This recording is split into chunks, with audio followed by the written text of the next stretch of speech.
The day we closed our doors, I went home and cried. I did. I literally went home and cried.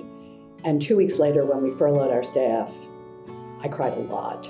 We had worked so hard to build what Itineris was, and I was so scared of what was going to happen. We were worried about the clients, we were worried about our families, we were worried about our staff, but we had no idea that we were in for a year plus.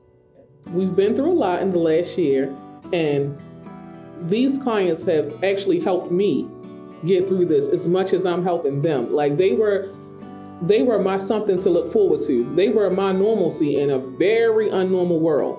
I miss seeing all my friends, seeing my staff, seeing going to the movies, going out to eat. I think it was daunting just how much was going to change to provide that same sort of level of service. There's no handbook for this. What do you do when Itineris closes down for months? What do you do when a program closes down?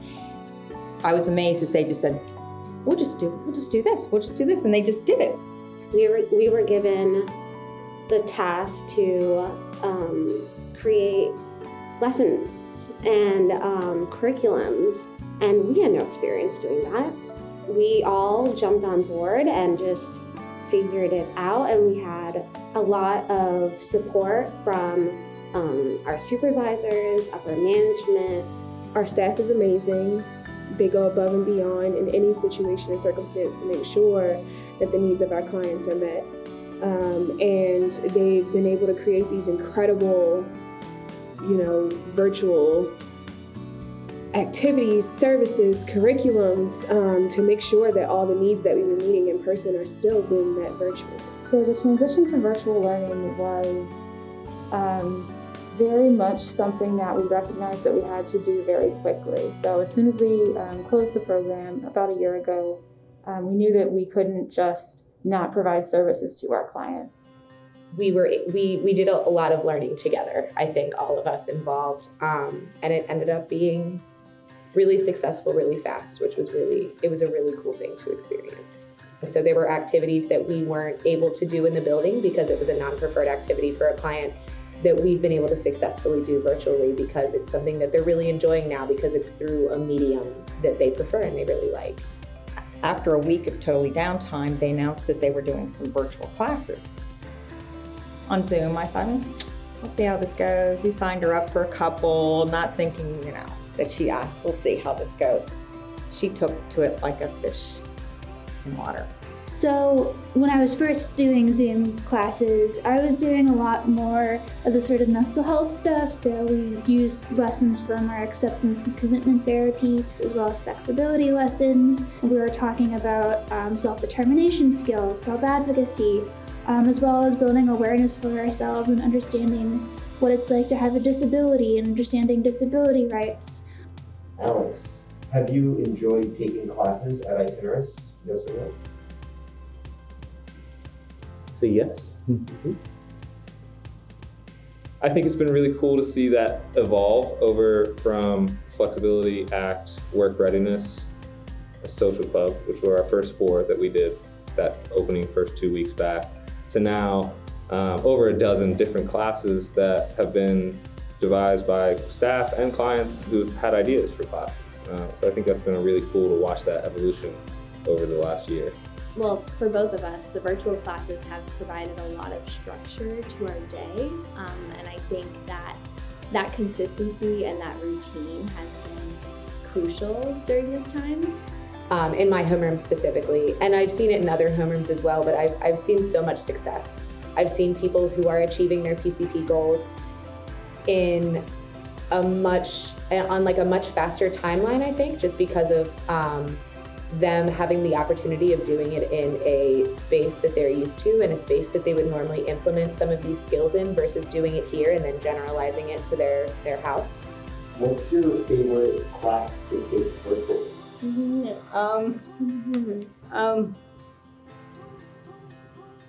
Movement. Why do you like movement? Because Rebecca and Emily are so cool. Oh. What would you say is your favorite virtual class that you've been taking? social Social club? Yeah. Social club? Okay. And what do you like most about that class, about social club? Seeing the monitor everybody at Zoom, the monitor my door.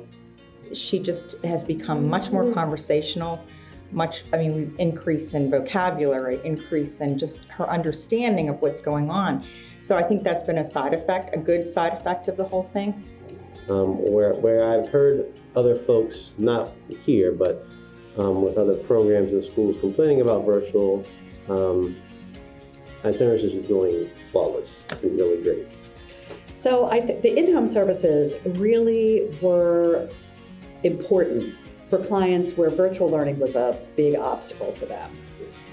Community living, right now, very much still in the pilot stages, very much still planning with a lot of the families.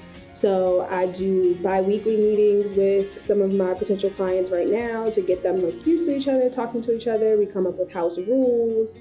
We make Pinterest boards to talk about aesthetic. What types of decorations do you want to have? Fun stuff, just getting people amped up and ready for this transition to happen. But I would say for our families who have been with us for, 8, 10 years, even 5 years, the families and the clients are expressing that interest in expanding their own level of independence. I think our community living program is going to be extremely popular. I know that Ariana already has at least 5 families that she's currently has in her mix. And then over the next 12 months, we just plan to, really get this ball rolling. And throughout this year, I plan to at least have 6 units open. Being out in the community, my wife and I, we've met other individuals like our son, working in stores and things. And after coming here and going through the tour, we recognize a lot of those people that we see out in different places. So we're really excited to know that we are in a place that can help him grow even more, be able to potentially have a job out there and be amongst others. Our clients have the opportunity to essentially dream like we all dream, and to be able to capitalize on their interests and their strengths, to find work that's meaningful for them. And we take that approach in a really customized way to really capitalize on the strengths of the clients and what their interests are. Data shows that anywhere from 80 to 90% of adults on the spectrum are unemployed or underemployed. What we found prior to COVID, overall as an organization, Itineris had about a 50% employment rate, which is phenomenal. It's still twice the national average. Yeah, so Itineris has done an amazing job with finding employment for our clients, and obviously there's always room to improve. I mean, sometimes just getting a new employer could take a year to nurture that relationship, to do the proper training, to go through the process of recruitment. This all takes so much time. We are going back to the drawing board and simplifying things. Itineris really thrives when the community supports us, and I think that's really our greater need is for community support and to broaden our base. We have 100 and something families, but that 100 and something families clearly could not possibly help us with the huge deficit that we have every single year. And we have the same deficit all the time. Because of our levels of support, we run just ground zero at between a $6,000 and $7,000 deficit per client per year. The philanthropic community in Baltimore has literally stepped up its game to such a high level, I can't even begin to explain it. So I need to start by saying just thank you to the foundation community. What we needed was operational money. We were losing revenue left and right, and how could they best support us? And those have been lifelines for us this year, absolute lifeline. So what I love about our team is that we look at every opportunity and say, what can we do better? And through all of the feedback that we've gotten, I'm so excited. We're going to continue to individualize our programming even more than we were doing previously. We understand that clients don't have to be in the building every single day, because there are clients that sometimes don't want to come in 5 days a week. They have jobs, they only come here to get transportation to their jobs. So I feel like in the future, maybe they don't have to come in 5 days a week. They can make their own schedules because they are adults. I imagine, the building being more of a hub. I imagine, Itineris just, kind of being everywhere, maybe like mobile supports and just out and more home base, and more just expanded. We really want to take the best of last year and the best of prior last year and take all of that and turn it into one better Itineris. This event is the only event that we're hosting this year, our Hot Night for Autism.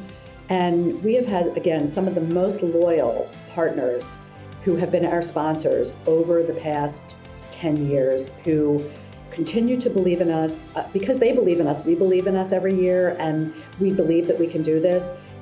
We have been expanding our family numbers over the last couple of years. We're up to, I think, about 107 clients right now. Our event raised $315,000 last year. It's a lot of money. I mean, I think I went home and cried. I was so happy. While we've been moving forward throughout this pandemic year, we feel like right now we're kind of here, and we know that we really want to go here, and we're super enthusiastic about that.